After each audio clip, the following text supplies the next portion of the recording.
Aadhaar card बिगोमाफोरनि थाखाय गिदिर खौरां।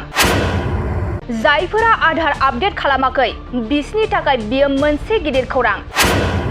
नोंथाङा नोंथांनि आधार कार्डखौ आपडेट खालामबाय नामा? नोंथाङा थाबैनो आधार आपडेट खालाम, नङाब्ला नोंथाङा खैफोदाव गोग्लैनो गोनां जागोन। आधार आपडेट खालामनायनि जोबथा समखौ बारायबाय।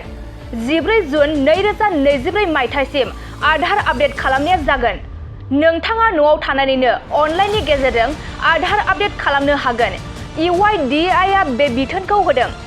नोंथाङा माबोरै खालामगोन आधार आपडेटखौ?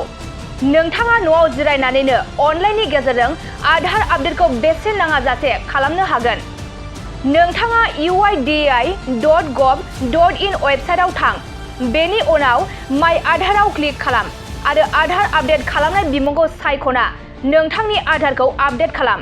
लोगोसे डकुमेन्टस आपडेट अपसनाव क्लिक खालाम। बेनि उनाव UID नम्बर आरो केपचा क'डखौ होनांगोन। बेनि उनाव सेन्ड OTP आव क्लिक खालाम। OTP आव क्लिक खालामनाय लोगो लोगोनो नोंथांनि मबाइल नाम्बाराव फैगोन मोनसे OTP। बे OTP नि गेजेरजों लगइन खालाम। बेनि उनाव नोंथांनि थं आरो गासै फोरमानलाइफोरखौ जमा होनांगोन।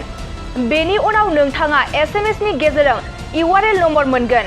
बिखान्थिया जाखांनायनि उनाव नोंथांनि बाय'मेट्रिक फोरमायथिखौ रोखा खालामनो थाखाय नोंथांनि साखाथिनि आधार मुं थिसननाय मिरुआव थां।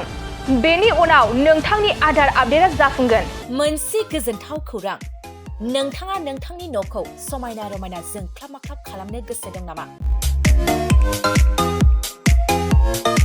थारैनो नोंथाङा नोंथांनि न'खौ समायना रमायना साजायनो गोसो दंब्ला नोंथांमोननि थाखाय बिजनेस बेन्स प्रडाक्ट्स कम्पानिया गोजोनथाव खौरां लानानै फैदों। गोदान बोसोर रंजालि बैसागु फोरबोजों लोब्बा लाखिनानै बेन्स प्रडाक्ट्स कम्पानिया नोंथांमोननि थाखाय अफार होनाय जादों। चिरां जिल्ला बेंटल गेट 27 राजा लामानि एबा सिबिथाइ लामानि साखाथियाव नोंथांनि न'खौ समायना रमायना खालामनो गोसो जानाय रायजो राजाफोरनि थाखाय बिजनेस बेन्स प्रडाक्ट्सआ लानानै फैदों गोजोनथाव खौरां। पलिग्रेनाइट, WPC एबा PVC, wooden flooring, wallpaper, steel roofing, soffit ceiling बायदि गाबनि न' साजायग्रा खम बेसेनावनो नोंथांमोना बायनानै लांफैनो हागोन।